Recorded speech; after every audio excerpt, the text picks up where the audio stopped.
Let me say this clearly. There is nothing wrong with having a 9 to 5, especially in this economy, and especially if it's supporting your life.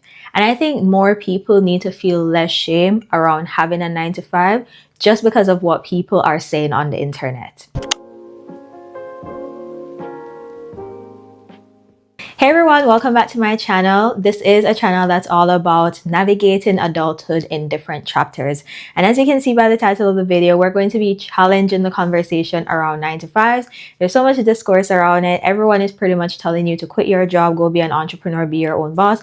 But there's a lot of nuance within that. I feel like a lot of people aren't including in those conversations when they say these things. And I've personally seen people get up, quit their jobs, have no plan, struggling, or they have to just go back to the 9 to 5 because there were just certain nuances they weren't aware of. So let's talk about it. So online, it can feel like the only option and acceptable goal is for you to quit your job, monetize everything, and immediately become a boss right away. And if you don't, then you're not ambitious enough, you have given up, you're settling. But here's the thing. Real life does not work like social media. Now, don't get me wrong. There will be a time when you probably outgrow your 9 to 5. It's no longer serving you. It can be very toxic, and so you have to leave. But when we're talking about pivoting immediately to just entrepreneurship as our other option or our only option, I feel like not enough people are having conversations about what really goes into entrepreneurship. Like, of course, there will be opportunities out there for some people that they can't pass up. But the thing about entrepreneurship is that you have to really have a strategic plan.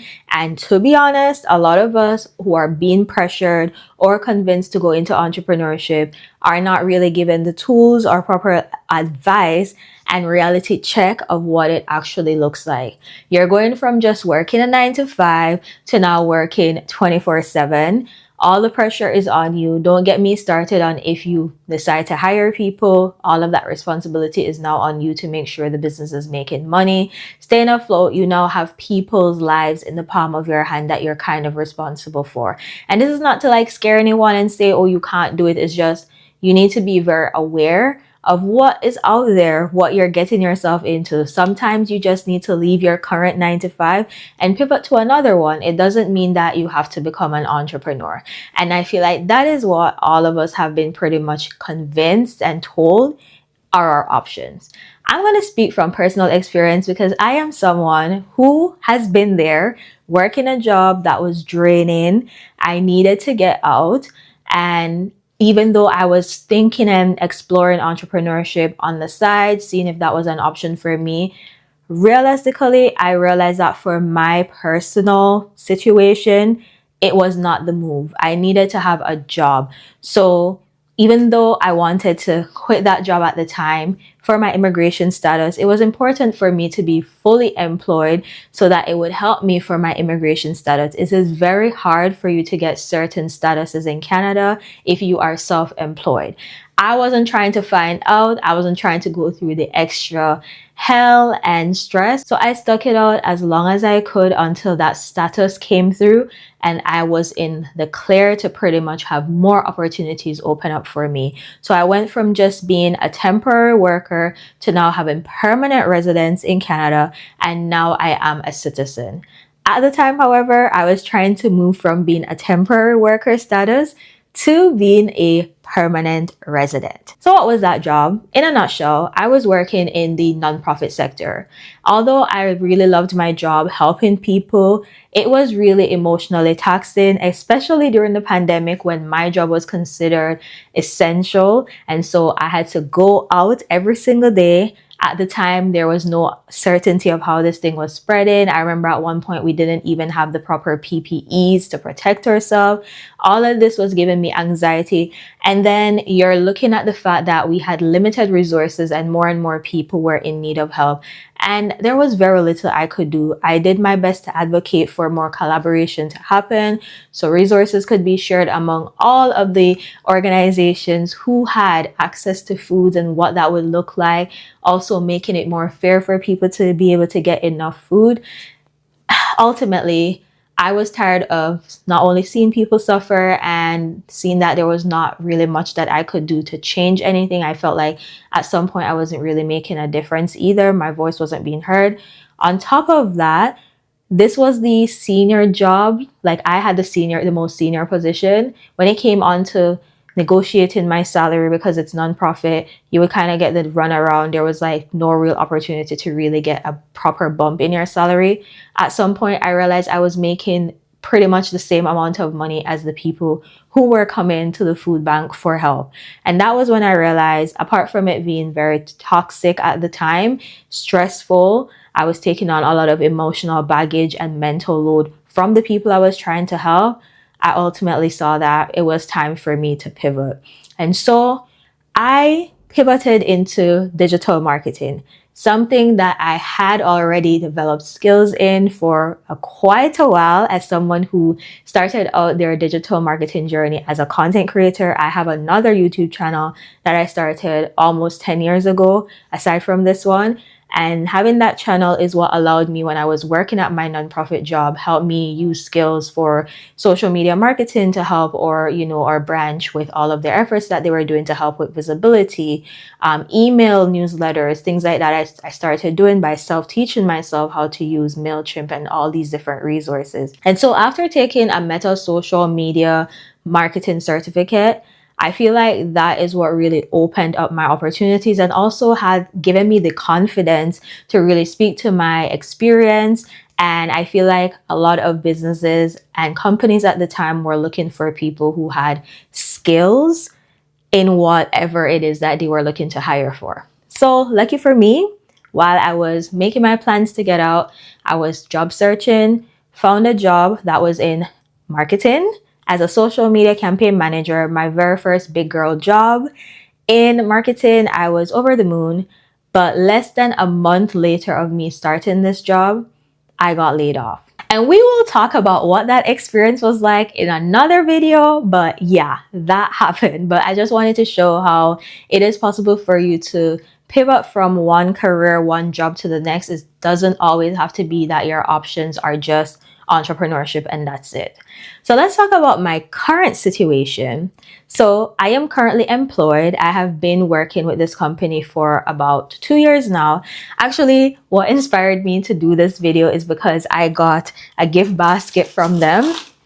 My job is I'm a client account manager, and I got client account manager of the quarter at my company. So this was the gift basket that they sent me. Really cute. We like to feel appreciated around here. It doesn't always have to be like monetary. Sometimes it's just little stuff like this.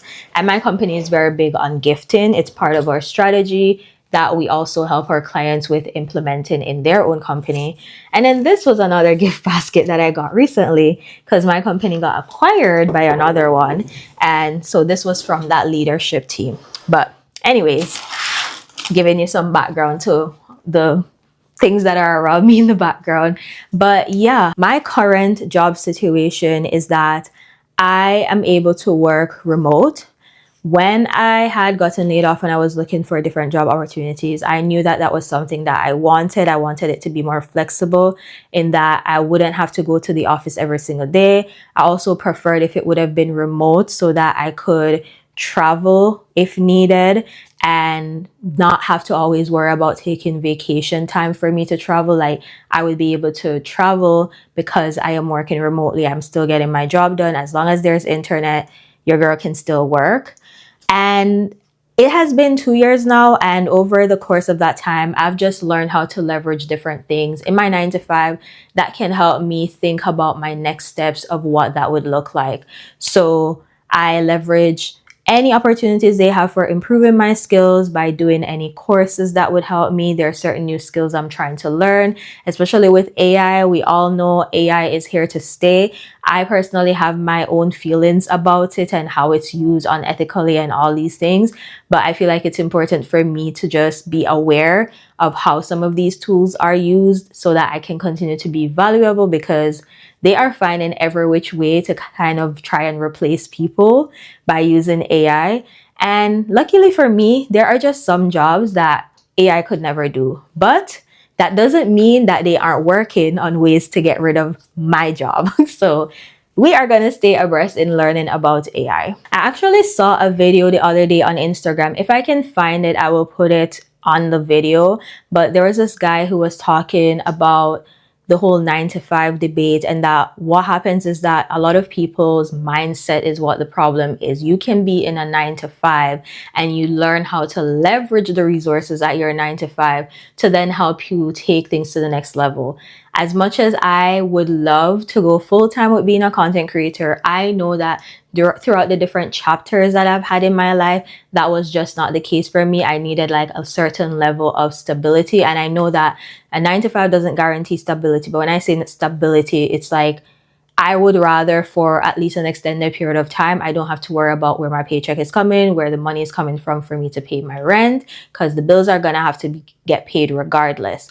So he talked about like mindset, how people can look at ways to properly leverage their 9 to 5. And this has been something that I have been doing. I have been able to leverage my 9 to 5 to help me fund my dreams as a content creator. The camera that I have in front of me, it's my third camera, but my very first one, it was from a paycheck that I was able to use to buy it.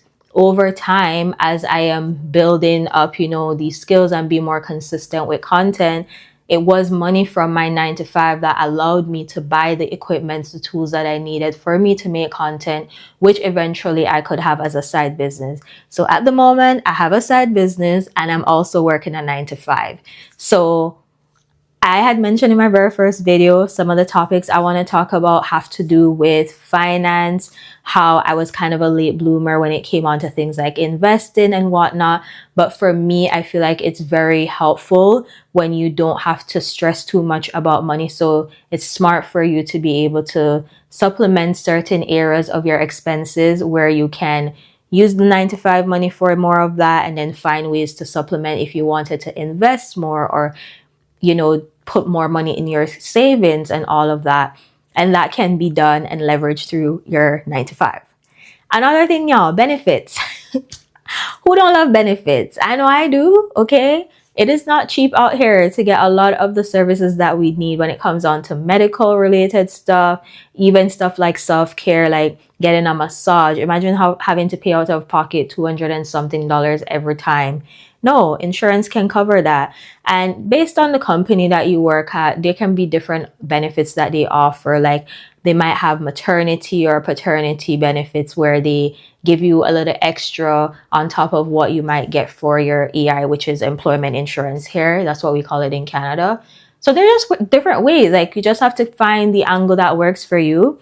And right now in the season that I'm in, this works for me. I'm not saying I'm comfortable and that I am going to stay comfortable. I'm just saying that I'm making it work right now while working on other things to help me get to the next step that I want to get to. You catch my drift? Anyways, y'all, that was a mouthful, but I think to wrap up everything that I'm saying, what I would say is success doesn't always have to look like quitting your job and becoming an entrepreneur. It could mean stability. It could mean flexibility. It could mean peace. It can mean whatever you want it to be based on where you are and the current chapter you are navigating. Different chapters require different tools, and sometimes the 9 to 5 might be that very thing, that very tool that you need to give you some breathing space. And there's no shame in that. You don't owe the internet an explanation. You don't have to rush to anything regarding entrepreneurship just to prove anything. At the end of the day, the most important person that you should be validating is yourself. So focus on yourself. Don't be trying to keep up with the Joneses. Do what works for you. And yeah, just keep it pushing. Thanks for hanging out with me and watching this video. If you want to see more content like this, you can check out this video right here. I think you'll really like it. Until next time, I'll see you in the next one. Bye!